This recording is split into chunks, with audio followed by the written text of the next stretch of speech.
I have a migrant background and I have lots of story to tell. So I wasn't recognized by Thailand, or I wasn't recognized by my parents' country. So I pretty much spent the first 20 years of my life in refugee camp before coming to Australia. Is it my home or the country I born in? Have here or takeaway? I was like, what?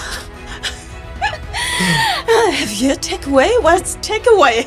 Every challenge we learn something, we go forward. I had to choose between life and death, and this problem is not a big issue at all. I'm not gonna die. Welcome to my podcast, My Migrant Soul. This is Imran Abul Kashem, a serial entrepreneur, investor, former journalist, and personal branding expert. I have a migrant background and I have lots of story to tell. And I feel like all the migrants, they have a great story. So in Australia is a land of migrant, and they have a lot of story to tell. For this podcast, I will find some people who are successful, who have a strong migrant background, and who have lots of story to tell. Today, I have a very special friend of mine. She comes from migrant background, and she is a community worker, and she does lots of things. And we also work together. Her name is 𝐼𝐚𝐲. 𝐼𝐚𝐲, can you introduce yourself? Hi, Imran. Thank you for having me. My name is 𝐼𝐚𝐲. People call me 𝐼𝐚𝐲 or 𝐼𝐚𝐲. And I am from Karen community here in Melbourne West. So, can you tell me your full name? Because there is some, I have to change my name. Yes. For like my cultural or traditional name to come to here. Yes. I have to refine, but what is your full name? Yes. Karen people, we never had surnames before coming to Australia. So when I applied to come to Australia as refugee, they asked for our surname. So we pretty much took our dad's name to be our surname. So my name is now 𝐼𝐚𝐲 𝐍𝐸𝐲. So that's my dad's name is 𝐍𝐸𝐲. Yeah. So after I got married, my name changed to 𝐼𝐚𝐲 𝐍𝐸𝐻𝐻. Okay. So it's getting longer and longer each time. But was your childhood name, like what? My childhood name, my family, they call me 𝐼𝐚𝐲. But the nurse who gave birth to me, was a nurse from Second World War. So she speaks English, so she named me in English after my birth month, 𝐼𝐚𝐲. So that was my name. So tell me about your childhood. Yes, I was born in Thailand, stateless, because my parents were refugees from Myanmar. And so they fled to Thailand before I was born. So I was born in the jungle somewhere in Thailand, stateless. So I wasn't recognized by Thailand, or I wasn't recognized by my parents' country, Myanmar, formerly known as Burma. Yeah. Yes. So we then got moved to the refugee camp in Thailand. So I pretty much spent the first 20 years of my life in refugee camp before coming to Australia. And how was your family? Like, tell me about your family. Like, you have siblings, or Yes. your father and mother? Yes. My parents, and we had 6 siblings altogether. 2 didn't make it because of poverty and lack of healthcare. My mom lost 2 babies. But, we always remember them as part of our family. But 6 of us made it into this world. So a big family, lots of sharing. So I learned to, to think about other people because when you're little, you had limited supply and you had to share between your siblings. So it just came to us naturally. And also, like when you come here, you come here as a dream, and then Yes. you faces lots of challenges as well. Like Mm. for me, one of the challenges was language barrier or Yes. cultural Us barriers. too. So Yes. what was the challenges you face? I had to learn everything because being in the refugee camp, you only know what life was like in the refugee camp, and you're not exposed to any concept here in the Western world. Even lining up to the queue, I had to learn those etiquette. And also people ask me simple questions in English I didn't understand. For example, have you or takeaway? I was like, what? Have you takeaway? What's takeaway? You have a language barrier, you have a cultural difference, Mm-hmm. you have a like the professional difference. Mm-hmm. Maybe like you don't know what is this professional looks like or how what to talk this, and Yes. also like the confidence, and Yes. also you surrounding with lots of migrant. Yes. Yeah. So how you overcome this Yes. thing? For me, it was volunteering. I volunteered with Melbourne City Mission at the time. I was part of a youth group called Western English. WIPE, Western Young People's Independent Network. Okay. Man, all these jargons. Yes, so that exposed me to how working in an organization's like, and also helped me to practice my English as well. Because if I stick to my community, which is, our comfort zone, being around our people, the people who speak the same language, but that wouldn't help me. So volunteer was my way of overcoming and just put myself out there. If you don't have that intention to do it or enthusiasm to learn new things, Yes. you otherwise you are stuck with the same thing. Yes. But if you want to grow, Yes. you have to put yourself outside of the comfort zone. All the time, right? I think I saw you always do that, and Yes. also I think how your journey was, you Yes. put yourself out of your comfort zone Yes. to learn. Yes. Yes. To learn. And I've learned so many things. One of the things I learned, I started learning about 12 years ago, I would say, or maybe more than that, 15 years ago, something about money. For us refugee, money is just a survivor. But here, I began to learn more and more about money. It's more than a survivor, it's our livelihood, and it provides us with freedom. It's time with family. So I had to learn lots of things, and one of the interesting topic was money. So I can share this knowledge with my community as well. So we're now in a new country. We're starting to earn money. What do we do with our money? Are we just going to go and buy stuff from the shops? Because money is something that we need to buy things, Yeah. not what we need, but things. So yeah, that's one of the topic that I had to learn as well, because we didn't have money in refugee camp, but now we're exposed to money, and what do we do with it? Tell me, your refugee or migrant background, did it helps you? Mm-hmm. I know that every challenge we learn something, we go forward. Mm-hmm. But your refugee or migrant background help you Mm-hmm. for your professional life or personal life?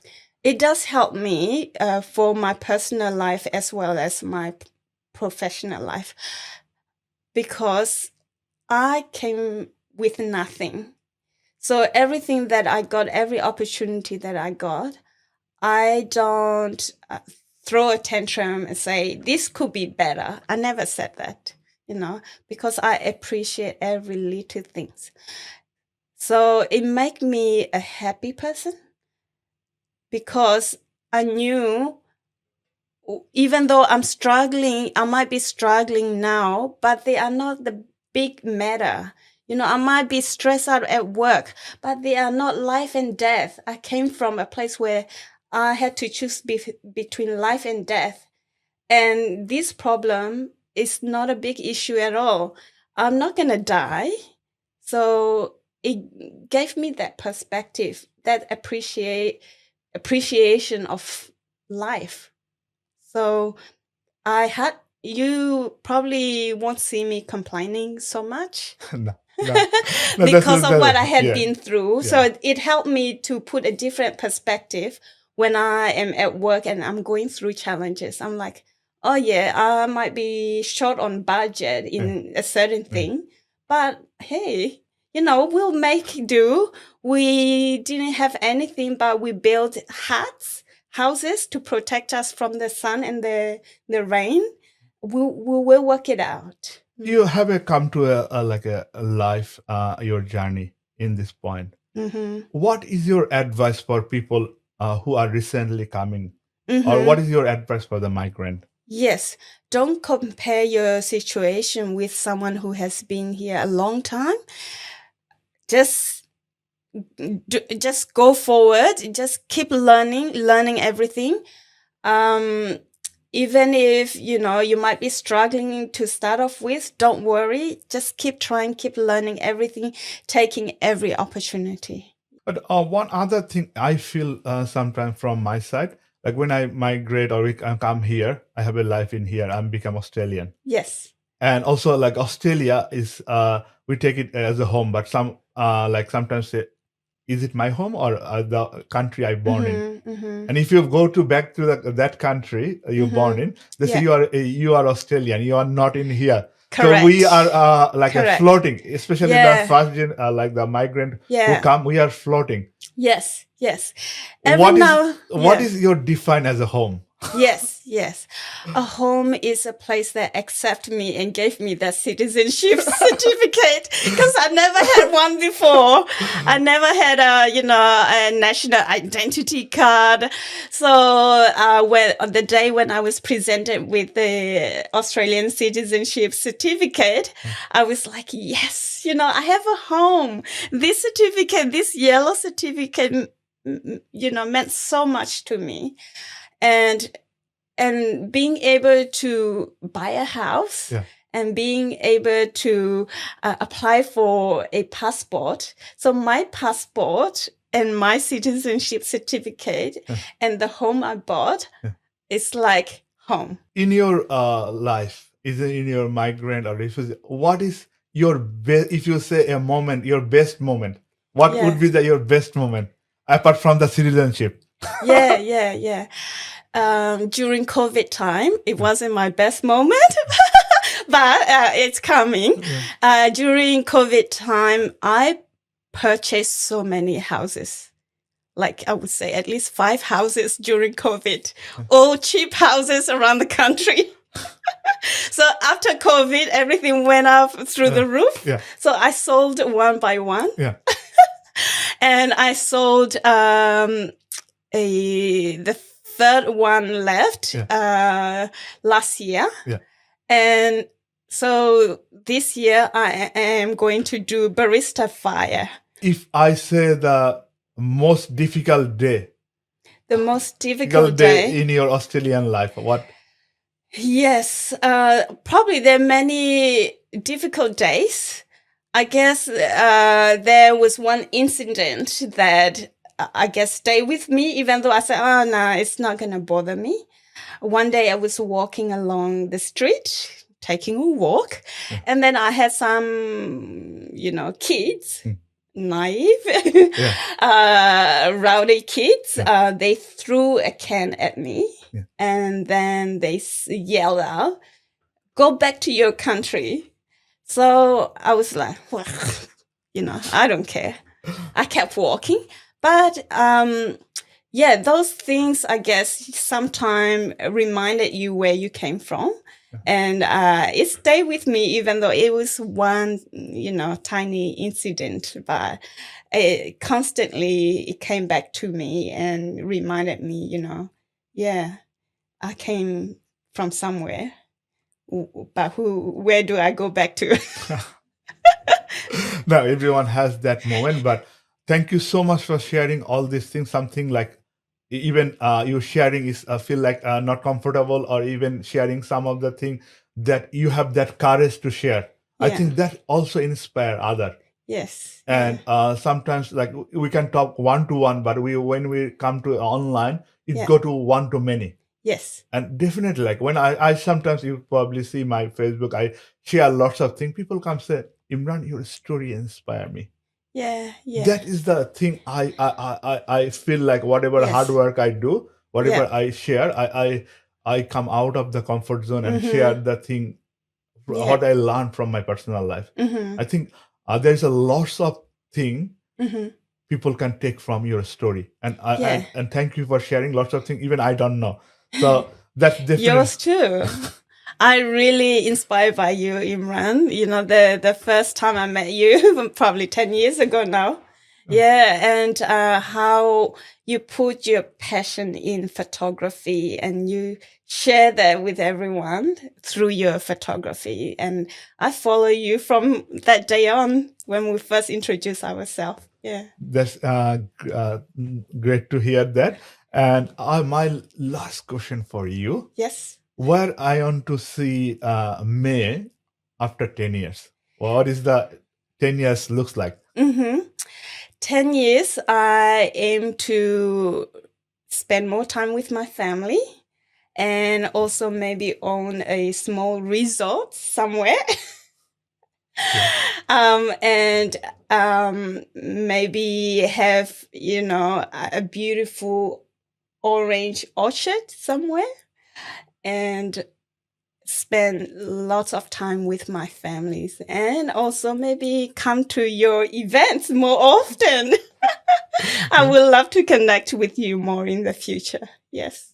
Thank you so much, and thank you for sharing me. We have learned lots of things, dear viewers. You learn lots of things from May. But last thing is, May, if anyone want to connect to you, how can they connect you? Yes, I do have a Facebook page called Simple Life Australia. And you can find me there in Karen, as I put in bracket in Karen. So, you know, because a lot of things I talk about there in Karen language, but you can still find my contact details there. Yes. Thank you so much, and thank you for listening. Next episode, there will be another migrant will come and they will share their story. Stay tuned with us. Thank you.